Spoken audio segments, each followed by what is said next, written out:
Код курулуш компаниясынын колдоосу менен даярдалды. Балдар эмне себептен жалган сүйлөшөт? Жалган сүйлөө, калп айтуу адамга жарашпаган жаман жорук. Ошого карабастан азыркы убакта аздыр көптүр ар бир адамга бул жалганчылык оорусу жуккан өңдөнөт. Бактылуулуктун эң жакшы убактары балалык жылдары деп айта турган болсок, анда жалган айтуу жөндөмүнүн да башталган жылдары дал ушул балалык чакка туура келет. Чындыгында балдар жалган айтпайт. Бирок жалган айтууга мажбур кылган эң алгачкы аргасыздык кийин жалган айтууну адатка айлантат. Мындай окуялар баарыбыздын эле үйүбүздө болсо керек. Мисалы, үйдө балабыз бир ишти туура эмес жасап койгон болсо, же бир нерсени сындырып койгон болсо, дароо ачууланабыз. Ким сындырды деп кыйкырабыз. Бизди урушат деп корккон бала өзүн коргоо үчүн жана аброюна сөз тийгизбеши үчүн аргасыз жалган айтууга барат. Баланын алгачкы жалган айтуусу аброй жана ар намысын коргоо үчүн жасаган аракети болуп саналат. Башында өзүн коргоо үчүн жалган айтканга аргасыз болгон бала кийинчерээк мындай шылтоолордун жакшы ишке жарай тургандыгын үйрөнүп алып, жашоонун ар кандай кырдаалдарында жалган айтууну адатка айландырып алат.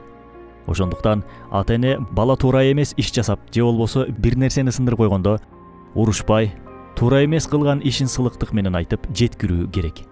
Демек, баланын жалган айтуусунун эң негизги себеби анын ар намысын жана аброюн коргоо зарылчылыгынан улам келип чыгат. Бала кайсыл жашта болбосун айырмасы жок. Эгер ага ташбоордук мамиле жасалса, андан өзүн коргош үчүн жалган айтканга барат.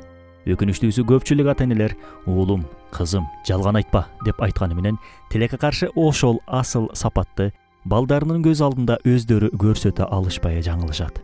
Өздөрүнө ыңгайлуу учурда жалган айтууга барышып, балдары алардан күткөн адилеттүүлүктөн кыйгач өтүшөт. Рухий жана психологиялык басымтуудан улам балдардын көпчүлүгү жалганчы болуп калышат. Калп айтууга көнүп калган өспүрүмдөрдүн балалык чагын карап көрсөк, баарынын эле жоруктары окшош. Мунун башкы себеби балалык жылдарында психологиялык жана руханий жапа чеккендиги болуп эсептелет. Азыркы убакта бала тарбиялоодо ата-энелер балдарына басым жасашканын ачык эле көрүп келебиз. Басым жасалып, чоңойгон бала басымдан кутулуу үчүн жалган айтуу адатын калыптандырып жатканын ата-энелер өздөрү сезишпейт. Тескерисинче, эгер жалган айтсаң, сага көргөзөмүн деп аны коркутуп, анын адамгерчилик сапаттарын качырат.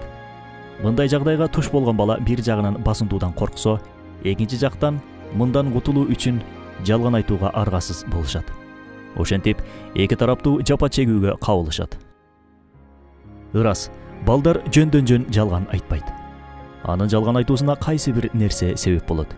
Эгер калп айтуунун чарасын көрбөсөк, анда ал бара-бара калыптанган жүрүм-турумга айланат.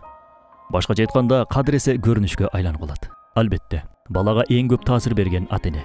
Ата-эне баланын көзүнчө эч качан жалган сүйлөбөшү керек. Эгер жалган сүйлөөчү болсо, ал жаман сапат балага сөзсүз жугат.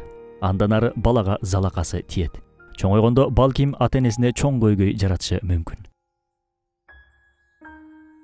Чынында, бала тарбиялоо жеңил эмес. Ал өзгөчө кылдаттыкты, усталыкты талап кылат. Тарбиялоодо белгилүү бир нарк насилдерди жана аларды кармануу эң маанилүү болуп эсептелет. Балдар чоңдордун кысымына дуушар болгондо жалган айтат.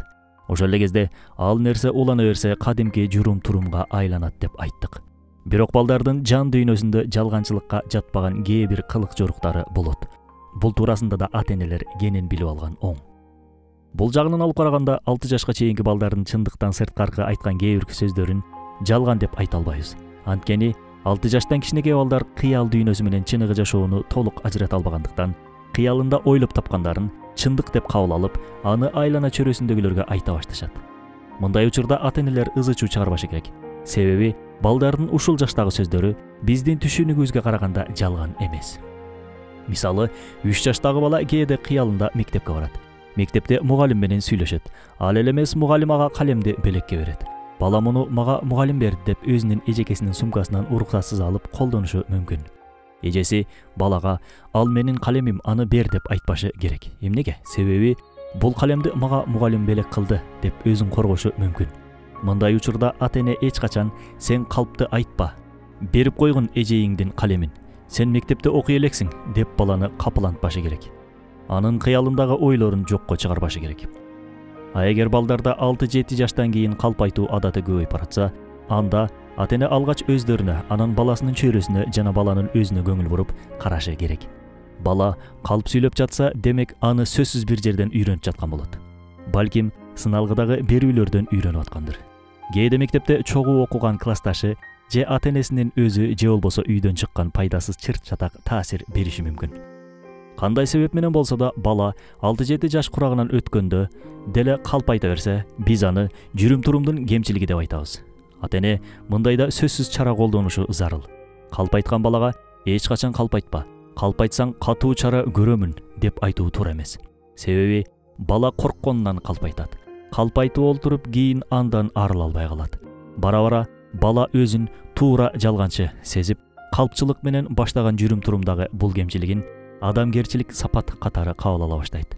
Бала кандай гана жагдай болбосун, эч качан мындай адамгерчиликсиздикти кабыл албашы керек. Жана аны өзүнө адат кылып албашы зарыл. Андай болсо жалган айткан балабызга кантип чара көрсөк болот? Жалган айткан балага бош убакытта же кечинде жатаар алдында бул теманы камтыган аңгемелерди айтып берүү керек. Аңгеме аркылуу калп айткандар жүрүш турушу начар адам экени жана алардын мындай жоруктары эч жакшылыкка алып келбей тургандыгы жөнүндө айтып берүү таасирдүү болот.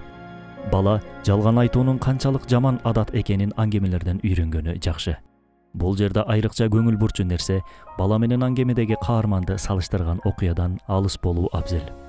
Мисалы, бала 7 жашта болсо, аңгемедеги калпачы каармандын жашы да дал ошол жашта болбошу керек. Антчу болсо, анда бала аңгемедеги адамды өз экен деп кабыл алып алышы мүмкүн.